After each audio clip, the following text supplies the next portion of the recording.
Bom, pessoal, vamos lá. Então é isso. Vamos hoje partir para um novo tópico da disciplina, já encaminhando aí para o final. Lembro também que na aula passada nós falamos sobre isso, quantas aulas faltam. Vamos lembrar aqui, acho que todos receberam informação que foi mantida, né? A prova do P2. Então nós temos a aula de hoje, dia 20, a aula do dia 27, a aula do dia 3 e a aula do dia 10, salvo engano. 4 aulas com hoje. Vamos hoje falar... Ah lá, a Tatiana está ajudando mais ainda lá. Anotei que hoje seria atividade probatória, é isso. Então em homenagem à digníssima Tatiana Coelho Nunes, vamos hoje falar da teoria geral das provas. Teoria geral das provas. Passar considerações importantes aí sobre teoria geral da prova. A gente pode hoje fazer teoria geral das provas. Próxima aula, provas em espécie. Na terceira aula sucessiva daqui em diante, sentença. E na quarta aula, última, coisa julgada. Dá perfeitamente para tratar de tudo. Então vamos lá. Teoria geral das provas. Primeiro tópico que eu quero passar para os senhores é o conceito. Tomem nota aí a respeito do conceito do que seja provas. Prova é... Escrever, né? Para ajudar. Vou falando e vou escrevendo. Prova é qualquer elemento previsto em lei ou não que seja levado ao processo com a finalidade de influir na formação do convencimento do juiz e das partes, do convencimento do juiz e das partes a respeito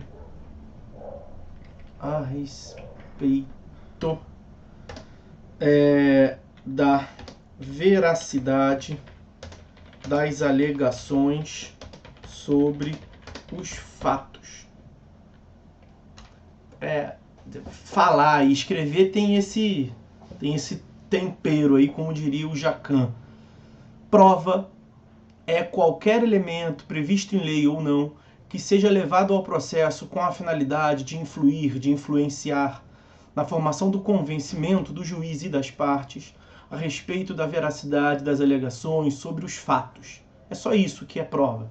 Eu lembro aos senhores que a cognição é uma atividade exercida pelo juiz de modo abstrato, atividade intelectual, que tem como base, ela incide sobre alegações e provas. E aí vai dar uma clareada aí, veja que aparece lá em cima, prova, nós estamos conceituando prova, e lá no final aparece a relação com as alegações. O que se prova é a verdade, a veracidade das alegações que são formuladas. E nesse conceito, vamos extrair desse conceito diversos tópicos, diversos itens que compõem essa seara da teoria geral das provas. Tá? Então, o primeiro tópico que eu quero tratar com os senhores, tirando da parte aqui do meu, vou destacar aqui, finalidade de influir na formação do convencimento. Essa parte aqui, vou botar entre aspas, finalidade de influir na formação do convencimento. Veja, formação do convencimento tem a ver com a questão de cognição, né? Alegações e provas. Então a prova é um dos elementos da cognição. E finalidade de influir. Essa finalidade de influir tem um ponto de contato direto com a ideia do contraditório. Então, o direito à prova, o direito probatório, ele decorre, de um lado, do acesso à justiça e, de outro lado, do contraditório. do contraditório. Por que o direito de produzir prova decorre do acesso à justiça? Vejam, acesso à justiça está previsto lá no inciso 35 do artigo 5º da Constituição Federal. E ele prevê: a lei não excluirá da apreciação do Poder Judiciário lesão ou ameaça a direito. Então você tem a tutela ali repressiva, que é quando já houve o direito, tutela reparatória, e a tutela preventiva, uma mera ameaça de lesão a direito. Mas o que adianta você poder alegar que já houve a lesão ao direito, ou você poder alegar que há um fundado receio de se gerar certo dano ao direito, se você não puder provar as suas alegações? Então, até por uma questão lógica, quando se diz que há o acesso à justiça para que a parte forneça alegações, apresente alegações em juízo, implicitamente já está contido ali o direito dela provar as suas alegações. Então, essa é a razão pela qual se afirma em sede doutrinária que o direito probatório decorre implicitamente do acesso à justiça. Em igual medida, o contraditório. Por quê? O contraditório, atualmente, ele é lido pela lente, a doutrina adora fazer esse tipo de brincadeira, né? Leitura pelas lentes da influência. Contraditório substancial, contraditório participativo, é aquele que atribui às partes o poder de exercer influência no resultado final. Então, o contraditório como influência, o contraditório como não ser surpreendido, gera o direito das partes produzirem prova. Porque quando ela produz prova para comprovar, para demonstrar a veracidade das suas alegações, nós temos aí já de início um direito ao contraditório. Então, a primeira ordem de ideias que eu quero passar para os senhores é essa questão aí a respeito da ordem, da onde vem, dos fundamentos teóricos, filosóficos, vamos assim dizer, do direito probatório. Acesso à justiça, artigo 5º, inciso 35 da Constituição Federal, contraditório, artigo 5º, inciso 55, mais os artigos da Constituição Federal, esses que eu falei, mais artigos 9º e 10º do CPC, dentre diversas outras manifestações. Percebam, portanto, vou trazer aqui o que prevê o artigo 369. Vou até pegar lá a previsão do capítulo, para os senhores verem que esse artigo 369 do CPC, especificamente, eu trouxe concepções mais teóricas, mais abstratas, de onde vem, agora mais concreto. Ali o artigo 369 do CPC, vejam que ele inaugura lá o capítulo 12º das provas. Noções gerais, disposições gerais, é onde nós estamos aqui justamente, a teoria geral das provas. As partes têm o direito de empregar todos os meios legais, bem como os moralmente legítimos, ainda que não sejam especificados nesse código. Esqueçam isso, nós falaremos sobre isso adiante. O que me importa é essa parte agora, para provar a verdade dos fatos em que se funda o pedido ou a defesa e influir eficazmente na convicção do juiz. Não existe palavra desnecessária na lei. Cada uma das palavras que estão na lei, ela é fruto de um ajuste político de vontades entre diversas concepções. E esse influir não está aí à toa. Ele tem motivo para estar aí. Ele está aí por conta de um contraditório substancial, contraditório revigorado, atual, que é o que prevalece cientificamente no nosso processo civil contemporâneo. Tá certo? Então tá a primeira parte do dispositivo que eu queria destacar com os senhores, é justamente essa questão do direito de influência. Aí aqui está dizendo, vou para aproveitar logo e tratar desse artigo 369, a parte inicial. Vejam que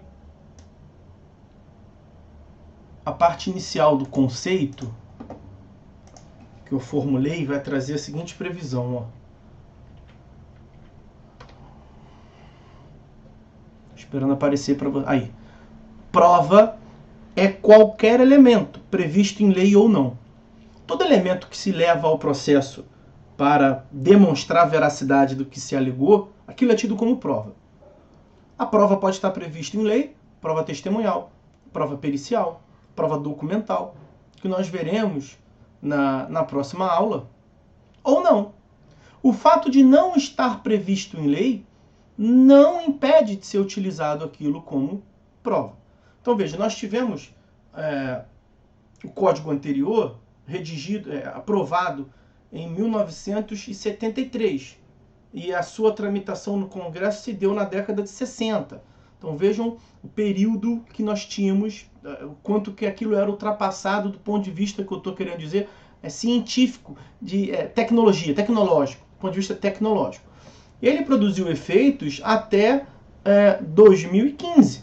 O código atual só começou a produzir efeitos em 2016, na verdade, até março, até começo de março, primeira quinzena de março de 2016, ainda era regido pelo código de 73.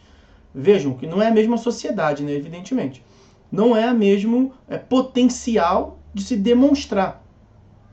No código de 73, inicialmente não se tratava a possibilidade de demonstrar por meio de atos eletrônicos.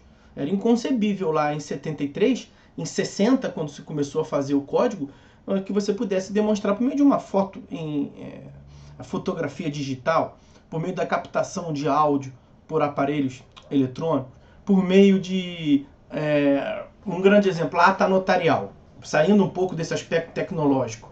Ata notarial, um tipo de prova que nós veremos na próxima aula, prova em espécie, é a chamada ata notarial, que ao fim e ao cabo, uma escritura lançada por um notário, ata notarial, por um notário, um sujeito que exerce delegação do poder público para essa atividade privada de cartório, lato sensu, ele pode certificar a ocorrência de fatos. No Código de 73 não se pensou nessa hipótese, não era um meio de prova tipicamente previsto, mas na prática as partes se utilizavam. É muito comum para questões de internet, por isso que eu mencionei. A modificação dos dados da internet de tamanha ordem, é tão grande, vejo que está numa página hoje, pode não estar mais amanhã. E aí se a pessoa quer utilizar aquela página da internet como prova, é claro que ela pode dar um print, mas ela vai estar sujeita a uma alegação de alguma modificação qualquer que a prova que aquele print não é legítimo. Como ela pode se utilizar dessa ata notarial? Vai pagar um pichulezinho lá, porque é um serviço prestado por aquele sujeito, mas ele vai certificar por meio de um documento público, portanto, uma escritura lavrada em um cartório, que no dia tal, às horas tais, ele pôde perceber, ele mesmo tira foto, coloca lá na ata notarial, e ponto, a ata notarial era um meio de prova, mas que não tinha previsão no texto de lei do Código de 73. Como os documentos eletrônicos, de modo geral, eu começava a dizer, não tinha previsão no Código de 73, mas isso não impedia de ser utilizado. Por quê? Porque você não utiliza só os meios típicos. O Código de Processo Civil tem esse capítulo nas sessões que se sucedem. Sessões que se sucedem, ótimo, mas não está errado. Nas próximas sessões, depois dessa sessão primeira, que tem a teoria geral das provas, nós veremos na próxima aula as provas em espécie. Mas esse rol de provas em espécie não é um rol taxativo.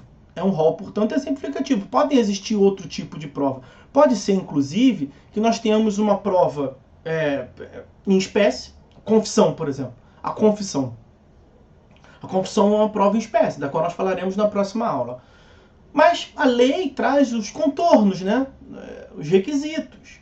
E aí pode ser que tenha uma confissão que não preencheu os requisitos. Aquilo vai ser utilizado como confissão? Não. Porque como confissão ela não gera efeitos nenhum. Por exemplo, a confissão prestada por um incapaz. Não se admite a confissão a respeito de incapaz. Não se pode se utilizar de confissão quando a causa versar sobre direitos indisponíveis. Ok, aquilo não pode ser utilizado como confissão. Significa dizer que aquilo não é prova de modo nenhum? Não, não significa.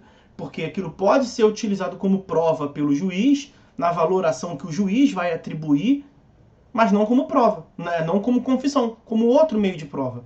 Outro meio de prova qual? Ué, não tem que ter nome. As provas não são só a documental, pericial, testemunhal, confissão, não.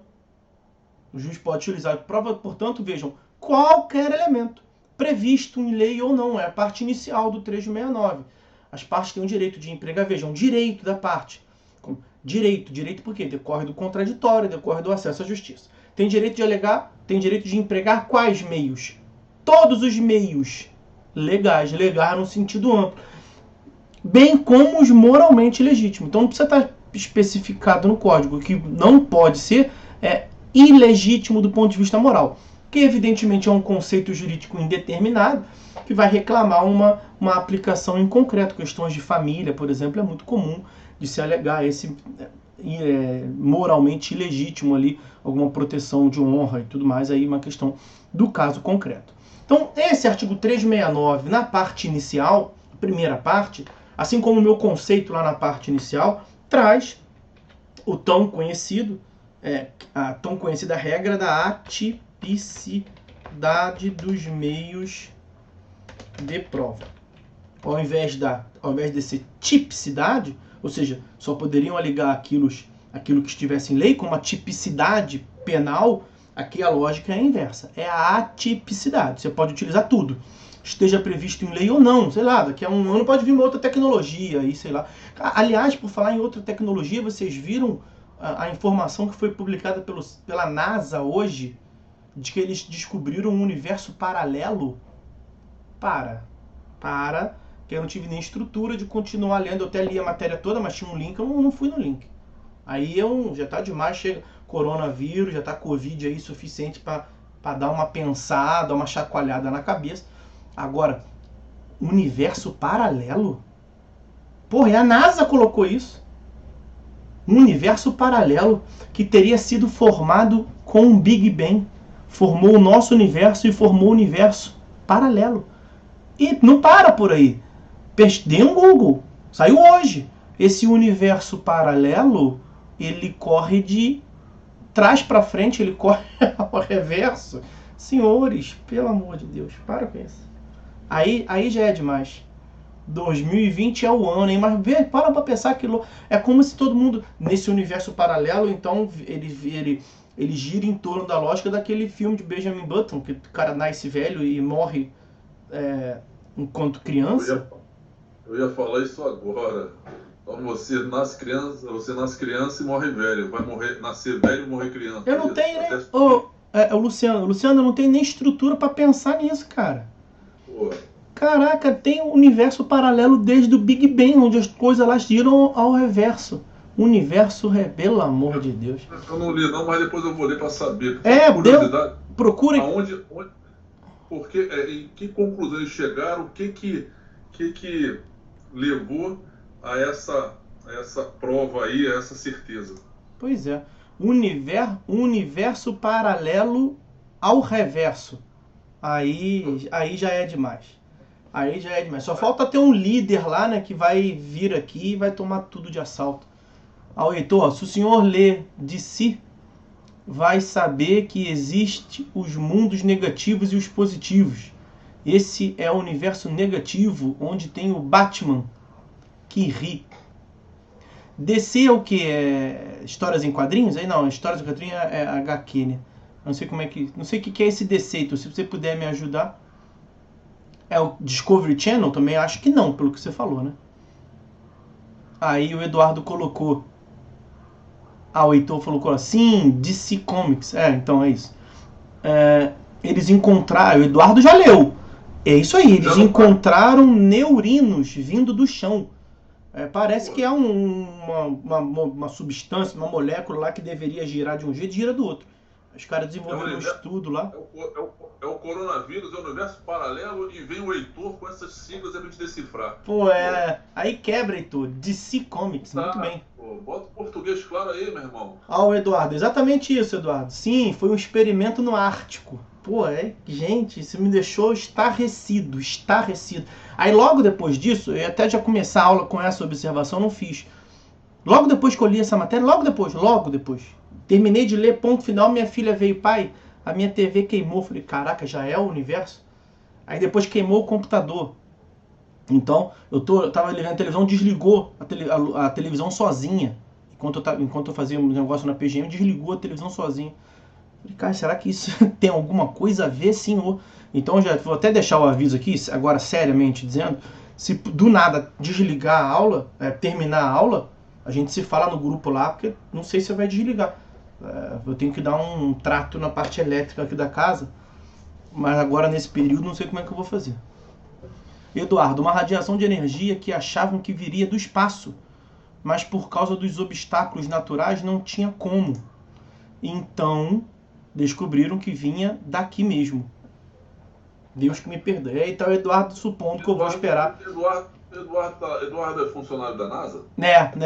Ele participou provavelmente da pesquisa, está aqui por uma questão de cortesia com todos nós, descumprindo o dever de sigilo que ele tem de não divulgar essas informações, mas agradecemos ao Eduardo. Tá sabendo tudo, pô? Então vamos lá. Feita essa janela que eu abri aí, que eu não faço nem noção do porquê que eu comecei a falar disso. Vamos voltar à teoria geral das provas. Então vimos aí o critério da atipicidade dos meios de prova. Tem mais coisa para falar. Deixa eu voltar ao conceito. Deixa eu ver o que eu vou pegar desse conceito agora. Cadê o meu conceito? É o 3.6. Prova é qualquer elemento previsto em lei ou não. Vimos. Que seja levado ao processo com a finalidade de influir na formação do convencimento. Vimos também. Contraditório, acesso à justiça. Do juiz e das partes. Essa parte aqui que nos importa agora. Eu tenho uma outrazinha depois. Vamos lá. Do juiz e das partes. Formar o convencimento, influenciar na formação do convencimento do juiz e das partes. Isso nos leva a falar, portanto, dos destinatários da prova. Porque a quem que a prova se dirige? Bom, já de início, a prova se dirige ao processo, tá, meus amigos? A prova se dirige ao processo. Artigo 371. Artigo 371. O juiz apreciará a prova constante dos autos, independentemente do sujeito que a tiver promovido, e vai indicar as razões do seu convencimento. Nós voltaremos a esse artigo 371. Então, o juiz utiliza o material probatório, o acervo instrutório probatório, que se encontra nos autos, independentemente de quem a produziu. É o princípio da comunhão ou da aquisição das provas. Uma vez que a prova é produzida, ela é comum a todos os sujeitos do processo. Uma vez que a prova é produzida, o processo adquire a aquisição da prova. Um pouco importa. A parte não pode perder com base numa prova que ela trouxe e falar assim, não, mas eu não posso perder desse jeito não, porque quem trouxe a prova fui eu, a prova é minha. Não tem isso. Quando você desce pro play e bota a bola no chão, é de todo mundo. Não tem essa que a bola é minha, furar a bola que tá perdendo, criado por vó, não. Então a lógica é essa. A prova produzida é do processo, o juiz delibera a respeito dela. Agora, ok, a prova é do processo. Mas ela tem como finalidade formar o convencimento só do juiz ou das partes também?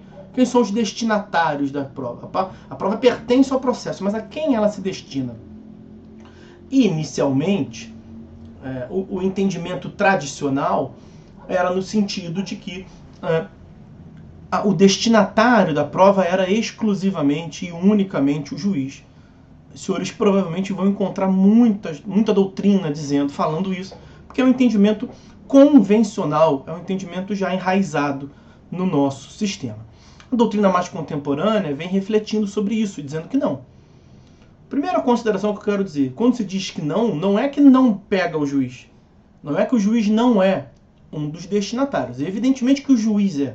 Porque incumbe ao juiz, por excelência, exercer jurisdição e ao final decidir.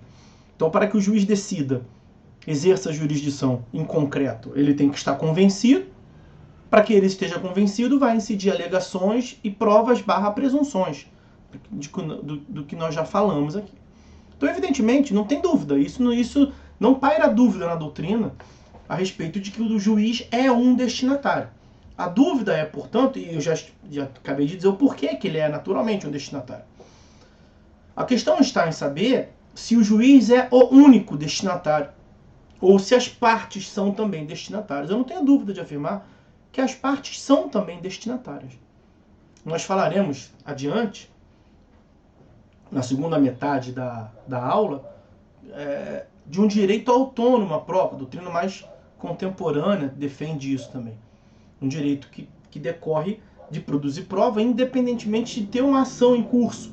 Nós falaremos da produção antecipada de provas. E ali fica ainda mais claro como é que a prova exerce influência na parte.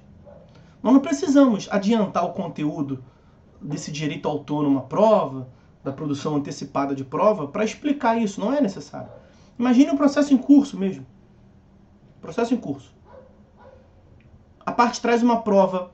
Então você tem a mais absoluta certeza que você tem razão e que você vai ganhar. Mas você desconhece uma prova qualquer que esteja em poder da outra parte. Quando ela traz aquilo para o processo, será que aquilo não pode exercer influência no seu pensamento sobre o processo? Será que você não pode olhar aquela prova, virar para o advogado e falar assim, a outra parte tem razão, acabei de ver. Eu não concordava, porque eu não sabia. Eu não tinha visto essa foto. Eu não tinha visto esse batom na cueca. Então, vindo esse batom na cueca aí, divórcio com culpa. A mulher vai a juízo e acusa o marido de... Ou o marido vai a juízo e acusa a mulher. Vamos ficar nessa questão de gênero. Um cônjuge vai a juízo. Vocês acreditam que até isso eu fico recebendo mensagem que você fala de marido, fala de mulher, acha que tem preconceito em tudo. Então, para evitar risco, um cônjuge vai a juízo dizendo que o outro traiu. Então, que é o divórcio com culpa pelo descumprimento do dever de fidelidade. E aí o cara está discutindo. O cara ou a mulher... O outro cônjuge, o ex-adverso, sabe que traiu, porque quem traiu sabe que traiu. E o que ele não sabe é que o outro tem prova suficiente. Então ele está em juízo lá dizendo que não.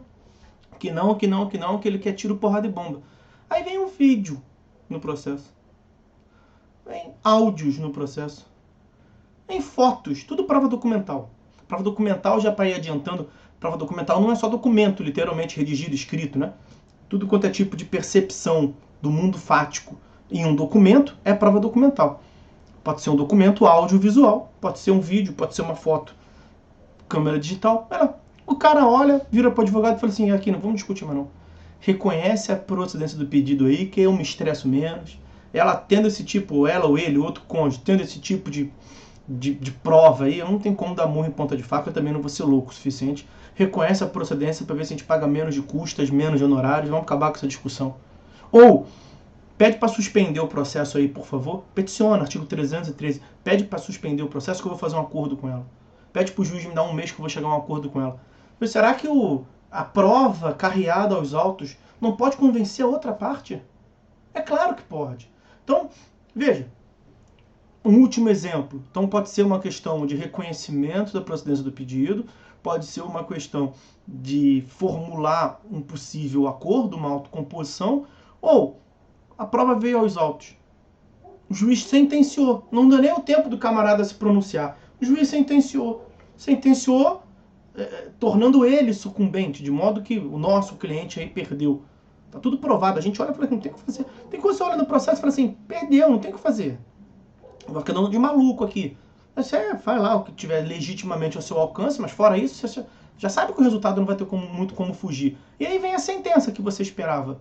O que nós vamos orientar pro camarada? Filho, não recorre não.